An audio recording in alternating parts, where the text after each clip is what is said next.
The law office of Harrison and Brooks was exactly as pretentious as I expected, all mahogany panels and leather chairs that probably cost more than my monthly rent. I sat across from my brother Michael, watching him practically vibrate with smug satisfaction as James Harrison, our father's attorney, prepared to read the will. My name is Alex Carter, and until 2 weeks ago, when our father died of a heart attack, I thought I'd made peace with being the family disappointment. Now, watching Michael straighten his designer tie with that familiar superior smile, I wasn't so sure. "Shall we begin?" Harrison asked, adjusting his reading glasses. One moment, Michael interrupted, pulling out a document. "There's a more recent will. Dad made some changes last month." Of course he did. I kept my face carefully neutral as Harrison reviewed the new will, though my stomach clenched when I saw his eyebrows rise slightly. "This appears to be in order," Harrison said finally.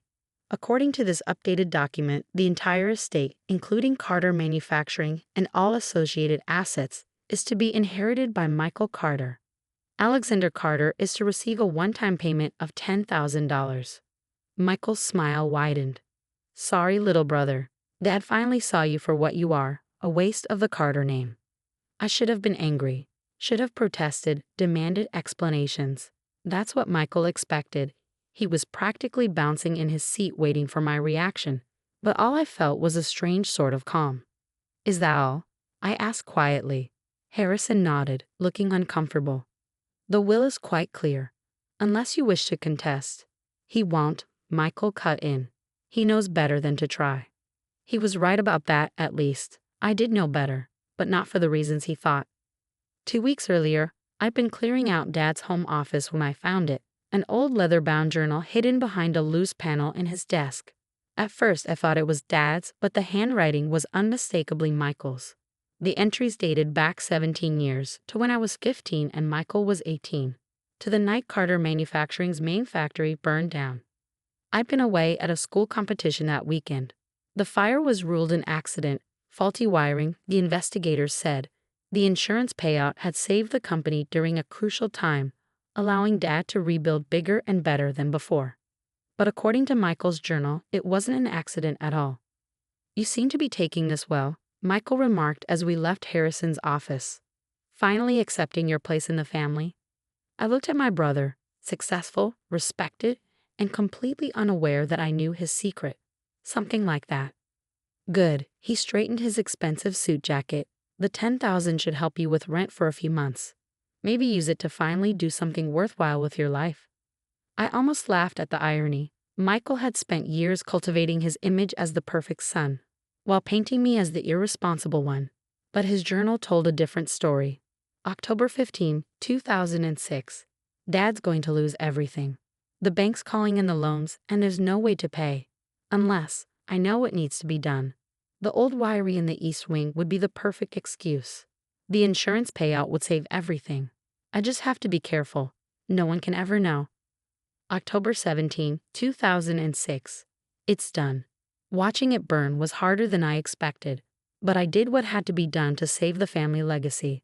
Alex was away at his stupid science competition. Perfect timing. Everyone will believe it was an accident. Dad will never know what I did for him. The entries continued, detailing his guilt, his nightmares, his growing determination to prove he'd made the right choice.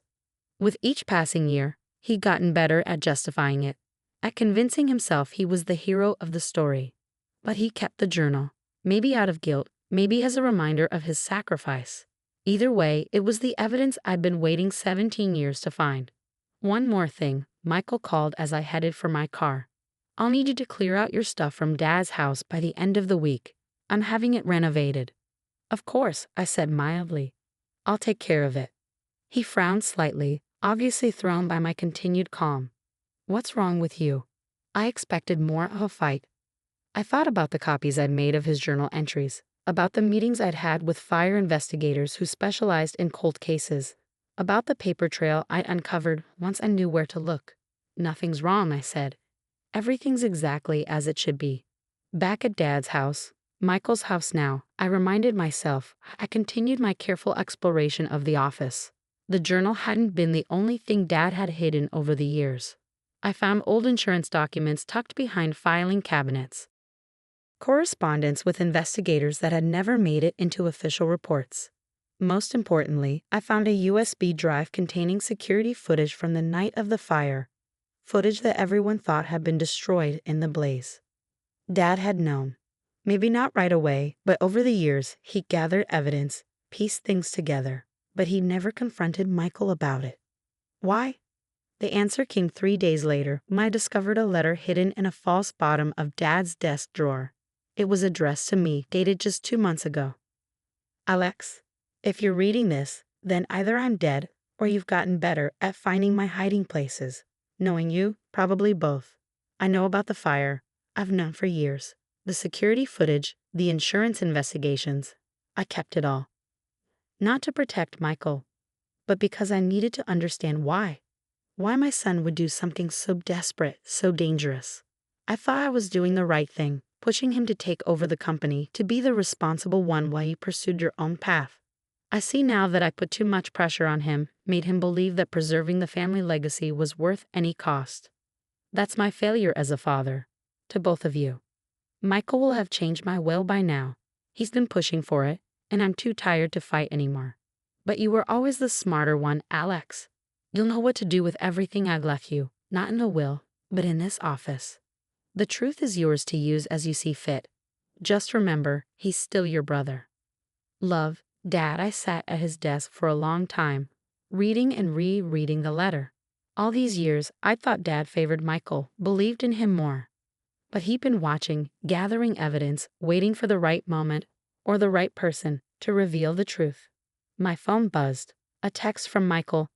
Don't forget, everything needs to be out by Friday, and I mean everything. I smiled slightly, tucking Dad's letter into my pocket.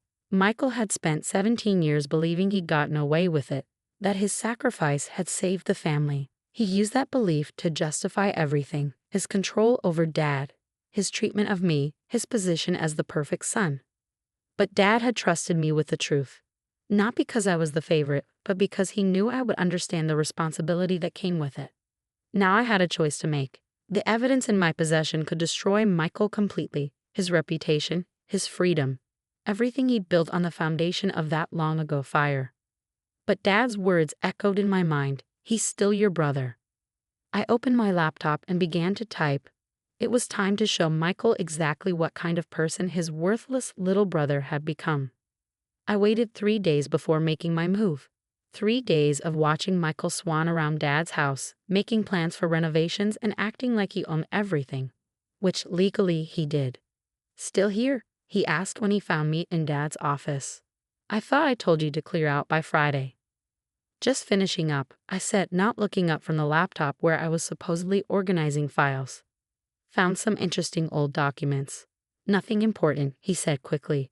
Too quickly. I'll have someone pack up the rest. Like this? I held up a manila envelope. Insurance investigation reports from 2006. Fascinating reading. The color drained from his face. Those are company records. They belong to me now. Actually, I said quietly, they belong to the police. Just like the security footage Dad saved from that night. He went very still. What are you talking about? Instead of answering, I turned my laptop toward him. On the screen was the grainy but clear footage of a younger Michael entering the factory late at night, carrying something that looked suspiciously like gasoline cans. Where did you get that? His voice was barely a whisper. Dad kept everything, Michael. The footage, the reports, even your old journal. He knew what you did. He grabbed the edge of the desk, knuckles white. You're lying. Dad would have said something. Would he? Or did he spend 17 years watching you, gathering evidence, trying to understand why his son would burn down his own family's factory? Michael sank into a chair, his perfect facade crumbling. You don't understand. The company was going to fail. The banks were calling in loans. I had to do something. You were 18, I said. It wasn't your responsibility to save the company. Someone had to, he snapped. Dad was too proud to ask for help. You were off playing with your science projects. I was the only one thinking about our future. I thought about the entries in his journal, about the guilt and justification warring in his teenage words. And afterward, when you used it to control everything, to push me out. He looked away. I earned it. I saved this family. By committing arson? by nearly destroying everything Dad built just to rebuild it your way. Are you going to turn me in? There was a tremor in his voice now. Destroy your own brother? I pulled out Dad's letter and placed it on the desk between us. Read it. His hands shook as he picked up the paper. I watched his face as he read Dad's words, saw the moment understanding hit him.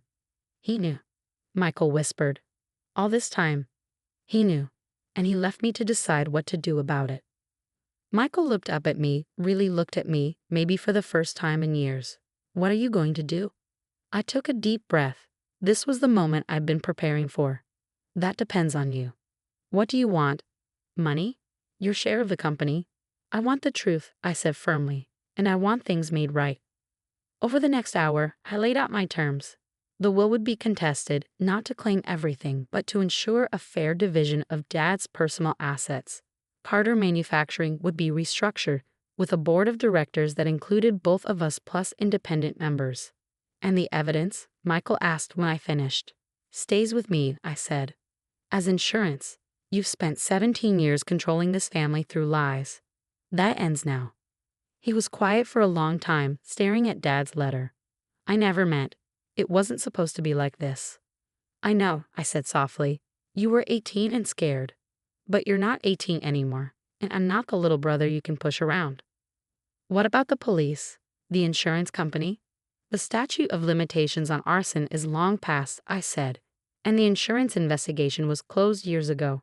As long as you stick to our agreement, this stays between us. Why? He asked suddenly. Why not just turn me in? Get revenge. I thought about Dad's words. He's still your brother. Because destroying you won't fix anything. But maybe this way, we can rebuild something worth saving. Not just the company, our family. The next few months were challenging. Michael fought the will contest at first, but when I showed his new lawyer just a fraction of the evidence I had, he quickly agreed to mediation. The company restructuring took longer, but by Christmas, Carter Manufacturing had a new board and a new direction. More importantly, Michael and I were talking again. Really talking, not just trading barbs and accusations. Weekly board meetings turned into occasional dinners. He met my girlfriend, Sarah, and actually made an effort to be nice. I helped him when his marriage hit a rough patch. One evening, almost a year after Dad's death, we sat in his old office, now a shared space when either of us needed to work late. I found this, Michael said, pulling something from his desk. It was an old photo album. From before the fire. We looked through it together, remembering the family we'd been before that night changed everything. Dad teaching us about the business, Mom's Sunday dinners, Michael and me, arms around each other, grinning at the camera. I'm sorry, he said suddenly, not just for the fire, for everything after, for what I became. I know, I said quietly, but we can't change the past. We can only decide what to do with the present. He nodded, understanding. The evidence of his crime still existed, safely stored where he couldn't reach it. But it had become less of a threat and more of a reminder, of choices made, of lessons learned, of the price of putting legacy above love. Carter Manufacturing thrived under our shared leadership. Michael's business acumen combined with my engineering background proved to be a powerful combination.